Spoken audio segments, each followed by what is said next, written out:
Salut à tous, on se retrouve aujourd'hui pour parler du FC Barcelone en ce vendredi 23 août et on commence directement avec l'entraînement du jour pour préparer le match demain 19h réception de Bilbao. On commence tout d'abord avec Hansi Flick, le coach. À noter les gars, il y avait quelques joueurs absents comme Christensen qui souffre d'une gêne au tendon d'Achille et s'est entraîné au gymnase, donc en gros on ne sait pas s'il sera dispo ou non. Donc cet après-midi à la conférence de presse d'Hansi Flick, il parlera certainement de Christensen s'il peut tenir ou non sa place demain pour le match contre l'équipe de Bilbao. Et Christensen ne s'entraîne pas, mais cela n'a rien à voir avec son avenir parce qu'il y a des rumeurs les gars qui pourraient quitter le Barça. Par exemple, la journaliste il a dit les supporters d'Al Ittihad veulent voir Christensen de leur équipe. Ils ont demandé au président de présenter une offre formelle au Barça pour que le joueur en gros reçoive une offre pour partir du côté du championnat saoudien. C'est pas par rapport à un départ qu'il s'est pas entraîné, c'est juste parce qu'il est blessé en gros. Concernant Vitor Roque, est également absent lors de l'entraînement du jour et n'est pas allé à la Cité des Sports aujourd'hui dans l'attente d'un départ parce que lui c'est imminent. Bien sûr son transfert, on en parlera tout à l'heure, mais voilà, il manquait quelques joueurs comme lui, comme Vitor Roque. Sinon la plupart des autres joueurs étaient présents, comme Fermin Lopez, comme Ter Stegen, comme Pedri qui était bien sûr présent, Robert Lewandowski ou même Lamine Yamal qui sera présent, qui était présent aujourd'hui à l'entraînement, il sera présent bien évidemment demain, il est certainement titulaire. Et il va retrouver son copain, son ami Nico Williams qu'on a beaucoup parlé tout l'été du côté de Barcelone par rapport à une arrivée qui n'est jamais arrivée en gros.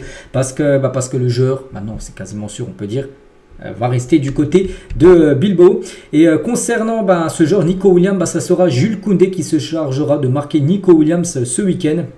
Il y avait déjà eu le duel l'un contre l'autre lors du France-Espagne, plutôt Jules Koundé était plutôt très bien sorti contre Nico Williams. Bon, on espère demain la même chose avec le Barça contre l'équipe de Bilbao. Et lors de l'Euro, donc Nico Williams a déclaré qu'il voulait aller au Barça. C'est un journaliste qui sort cette info, je ne sais pas d'où il a entendu ça, bref.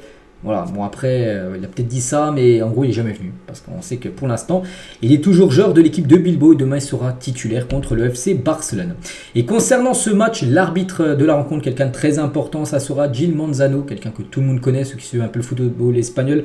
Vous savez qui est cette personne? C'est cet arbitre. Donc Gil Manzano a arbitré un match du Barça 39 fois, c'est beaucoup, avec un bilan comme de 24 victoires pour le Barça, 8 défaites et 7 nuls pour Bilbao. Donc il a arbitré l'équipe de Bilbao 36 fois avec 15 victoires, 11 défaites et 10 matchs nuls. Et l'arbitre du match, Gil Manzano, on a beaucoup parlé de lui parce qu'à l'époque, enfin même souvent encore là, il donne pas mal de rouge aux joueurs du Barça. Donc dans le passé, il expulsait Léo Messi, Neymar, Luis Suarez, Lewandowski et Gérard Piqué lors de son dernier match de sa carrière. Piqué, c'était son dernier match.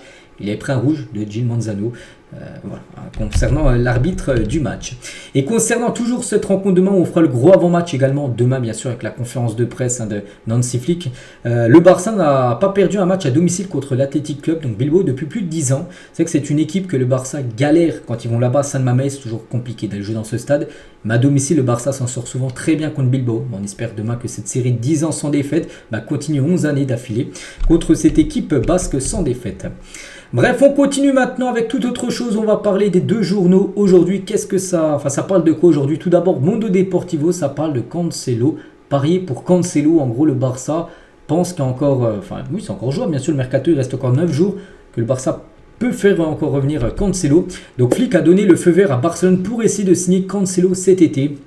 Sous la formule d'un prêt, j'en sais rien quelle formule, mais le fait revenir, le joueur de Cancelo. Donc lui, il a reçu une grosse offre d'un club saoudien, mais il pense qu'il est encore trop jeune pour jouer dans une ligue mineure, on va dire le championnat saoudien. Il veut concourir pour des titres à Barcelone. Donc déjà, la grosse offre qu'il a reçue, c'est l'équipe de Al Hilal. Déjà, Al Hilal propose 40 millions d'euros à Manchester City, une somme que le Barça ne peut pas proposer par rapport à un transfert.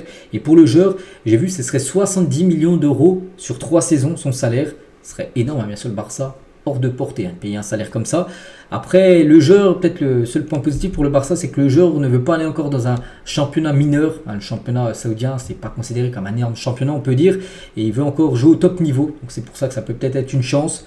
Pour le Barça, on ne sait pas, parce que c'est vrai que l'argent que propose Al Hilal, ça peut faire réfléchir Cancelo. Donc voilà, ça fait la une aujourd'hui du journal Mundo Deportivo. Et l'autre une, ça parle d'une autre sortie, une autre vente. Et c'est Mika Faye, le jeune Sénégalais, que je parle souvent les gars dans mes vidéos Barça. Il va partir et c'est quasiment fait. Here we go de Fabrizio Romano. Donc il va signer en Ligue 1 du côté du Stade Rennais. Je sais qu'il y avait beaucoup d'équipes françaises. Il y a Monaco, Nice, Lille et Rennes. Et du coup, c'est Rennes. Il a choisi le Stade Rennais. Prix du transfert, 12 millions d'euros que va récupérer le FC Barcelone. Donc le Barça a mis 25% à la revente et clause de rachat à 35 millions d'euros. C'est-à-dire si le Barça par exemple veut le faire revenir d'ici 1 ou 2 ans, le Barça devra débourser 35 millions d'euros alors qu'ils l'ont vendu 12. Voilà, bon, c'est une clause qu'ils ont mis dans son contrat. Donc voilà, here we go, il va s'engager du côté de Rennes. Donc Faye dira au revoir à l'effectif du Barça aujourd'hui. Il se rendra ensuite à Rennes pour finaliser et officialiser voilà, son transfert du côté de la Ligue 1. Donc une photo déjà de lui avec le maillot de Rennes. Et donc voilà, je vous ai dit le prix du transfert. Mais ce que je vais montrer, c'est ça. Le Barça quand même a fait une belle plus-value sur Mika Faye parce qu'il avait été acheté 2 millions d'euros. Et il est revendu 12, donc en gros le Barça a réalisé un bénéfice, une plus-value de 10 millions d'euros avec Mika Faye. Mais voilà, maintenant il va bientôt plus appartenir au club et qu'il va signer du côté du stade rennais. Concernant un autre joueur qui pourrait également partir les gars, c'est le jeune Mbaké, donc jeune joueur également de l'équipe B. Et deux clubs de Serie A sont très intéressés par la signature de Mbaké. Donc le Barça signe Mbaké pour le Barça Athletic cet été, donc l'équipe réserve. Mais plusieurs clubs de Serie A sont intéressés par ces signatures. Le club a besoin de vendre des joueurs et il pourrait écouter les offres pour le défenseur central. Le Barça l'a fait venir en tout début de mercato, mais il pourrait déjà le vendre parce qu'en gros il y a pas mal d'équipes italiennes en gros qui le veulent. Puis du coup le Barça on sait ils doivent vendre et c'est pour ça que ce Mbaké pourrait également quitter le club. Concernant Daniel Mo, lui c'est officiel, il a signé au club, ça fait déjà à peu près une dizaine de jours, mais le problème c'est qu'il n'est toujours pas enregistré Daniel Mo, et selon plusieurs sources de la Liga, le Barça ne peut toujours pas enregistrer Daniel Mo et c'est bien sûr un problème. Il y a un match demain et pour l'instant il ne peut pas jouer le match, c'est quand même fou, tu achètes un joueur, tu ne peux pas l'utiliser parce qu'il n'est pas enregistré. Le fair play financier ne va pas encore du côté du Barça. Donc pour l'instant, il s'entraîne. On peut voir, il y a une photo de l'entraînement du jour là. Il s'entraîne avec le groupe en attendant que son inscription soit réglée. Mais pour l'instant, dans les règles, tu ne peux pas encore le faire jouer parce qu'il n'est pas enregistré, tout simplement. Et Flick espère compter sur Daniel Mo pour le match contre Bilbao. Pour le premier match, il avait dit qu'il était encore trop juste, puis il n'était pas enregistré contre Valence, donc il n'avait pas joué.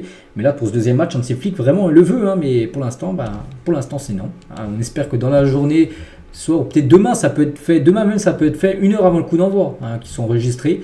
Mais voilà, pour l'instant, c'est non. Et un journaliste, il a dit le problème du Barça avec les immatriculations, donc les enregistrements, un peu, tiens, l'image de Daniel Mo, il a dit, ce journaliste. Donc ce n'est pas la première fois que cela arrive au club, c'est que c'était déjà arrivé. Tiens, j'ai un souvenir de Jules Koundé qui avait loupé également 2 matchs de Liga quand il est arrivé de Séville au Barça parce que le Barça n'a pas pu l'enregistrer. C'est pareil avec Daniel Mo. Je suis frappé par l'impossibilité de libérer certains joueurs. Un directeur sportif doit aussi valoriser pour ce qu'il libère. Donc là en gros il reproche, le journaliste Lagunas, il reproche aussi, c'est le rôle d'Eco. Donc d'Eco c'est directeur sportif, donc il gère bien sûr les recrutements, tout ça, mais il doit gérer aussi les inscriptions. Et ça, pour l'instant, t'achètes un joueur, tu peux même pas l'enregistrer. Il dit en gros que le fautif, c'est Deco. C'est à lui de gérer tout ça et pour l'instant, il ne l'a pas fait. Et même avec les départs comme de Gundogan et Victor Roque, les gars, ça ne suffira même pas au Barça pour enregistrer Daniel Mo. Donc voilà, pour l'instant, on ne sait pas. J'espère qu'il y aura un moyen de l'enregistrer parce que c'est dommage, bien sûr, d'acheter un joueur et de le voir déjà louper les 2 premières rencontres de championnat. Concernant Victor Roque sur le départ, donc déjà, il a retiré le Barça de sa biographie Instagram. Donc là, sa tête, puis là, il y avait quelques messages, puis il y avait aussi un arrobas FC Barcelone où il joue. Il a enlevé ça pour montrer qu'il est de plus en plus proche du départ et il sera un titulaire immédiat du côté du Betis. Sa signature a été faite à la demande express de Manuel Pellegrini. Et Pellegrini, qui est l'entraîneur du Betis, il a dit Victor Roque, je ne sais pas si plus ou moins avancé qu'hier. Quand ça sera officiel, nous verrons ce que nous attendions. Donc voilà, il ne veut pas encore vraiment s'avancer sur le transfert, mais il dit, voilà, déjà il parle de Victor Roque et tout ça. Il dit que voilà, quand ce sera officiel, tout le monde le saura. Puis voilà, ce sera un joueur direct important. Là, il aura directement le temps de jeu. Et c'est ce qu'il voulait de toute façon, Victor Roque. Le Barça, bien sûr, en regrettera. La Juventus est déjà en train de signer un remplaçant à Chiesa parce que Chiesa, c'est un joueur que le Barça veut. Et l'offre du Barça à la Juve pour Chiesa serait de 9 millions d'euros plus 4 millions d'euros. Et pour montrer qu'il va partir de la Juve, parce que la Juve cherche déjà son remplaçant. Ils sont déjà en train de chercher des noms là pour remplacer Chiesa qui pourrait débarquer du côté du FC Barcelone. Et sous les derniers posts Instagram de Chiesa, en gros il y a beaucoup de supporters du Barça comme tout Barcelone en gros, viens à Barcelone en gros, voilà, il y en a plein qui bienvenue à Barcelone, welcome to Barcelone, tout ça, donc qui lui disent bienvenue à Barcelone parce qu'on sait qu'il pourrait bien sûr débarquer du côté du club. Il y a des nouvelles d'anciens joueurs comme Marc Guiu. On sait que Guiu a voulu quitter le Barça pour aller à Chelsea, et hier il a joué un match, regardez le loupé. Là vous dites oui, il est devant le but donc ça fait but. Non, il a même pas marqué sur cette action. Je sais pas ce qu'il a fait, j'ai pas vu l'action, on n'en sait rien, mais ça n'a pas fini au fond des filets, il n'y a pas hors-jeu, c'était ça jouait. Il n'a pas marqué sur cette action. Peut-être tant mieux en gros qu'il a quitté le club du Barça. Il y a des nouvelles de Clément Lenglet qui devrait signer à l'Atlético. Annonce Mundo Deportivo, ça c'est plutôt une bonne nouvelle parce que le Barça a besoin de vendre et lui c'est l'un des plus gros salaires du côté du club. Donc voilà, ce joueur pourrait être vendu très prochainement du côté de l'Atlético et ça bien sûr serait un soulagement pour le Barça. Sergio Roberto, il n'appartient plus au club mais des nouvelles aussi de cette légende, 14 ans passé au club à Como Erwigo, donc il va signer pour 2 ans plus une année en option. Regardez, il vient d'atterrir, enfin il vient d'arriver en Italie avant sa signature du côté de Como. On lui souhaite bonne chance bien sûr, on parlera un petit peu de ses stats qu'il aura du côté de la Serie A. Concernant Thiago Alcantara qui ne fait plus partie du staff d'Hansi Flick et le Barça et Thiago Alcantara prévoient un retour en janvier de Thiago, peut-être pour je ne sais pas combien de temps. Donc il est optimiste quant à son retour au sein du personnel de Flick en 2025. Il pourra peut-être revenir pour un mois, j'en sais un peu plus longtemps. Bon maintenant il n'est plus du côté de Barcelone, mais il pourrait revenir. Voilà, Thiago Alcantara, on apprend ça d'après le journal Relevo. Alex Parissé, donc c'est un journaliste, il a dit le Barça approche une fois de plus de la fin du marché des transferts sans avoir fait ses devoirs, parce qu'avec une signature, en plus la signature tu peux pas le faire jouer parce qu'elle n'est pas enregistrée, c'est encore un mercato loupé du Barça. Oui, mais après peut-être ils vont dire oui, il y a la situation économique du club qui est pas bonne, c'est vrai, mais voilà, nous si on regarde les recrues, tout ça, il n'y avait pratiquement rien eu et c'est que c'est triste. Hein. Donc ça sera quand même le 3e été consécutif avec la même histoire que le Barça. En gros, le mercato c'est du néant total. Avec bon, Daniel Mo c'est pas néant, mais tu le fais signer, tu peux même pas le faire jouer, enfin pour l'instant. Et voilà, on ne pas que le Barça les gars c'est l'un des plus grands clubs du monde, un des grands clubs les gars, il y a au moins 5-6 signatures, puisque le Barça a besoin de recruter, il y a des joueurs d'un bon niveau, puis pour l'instant il n'y a pratiquement personne qui est venu. Et voilà, pour ce journaliste c'est encore un mercato flop. Et c'est vrai, il faut prendre ces mots.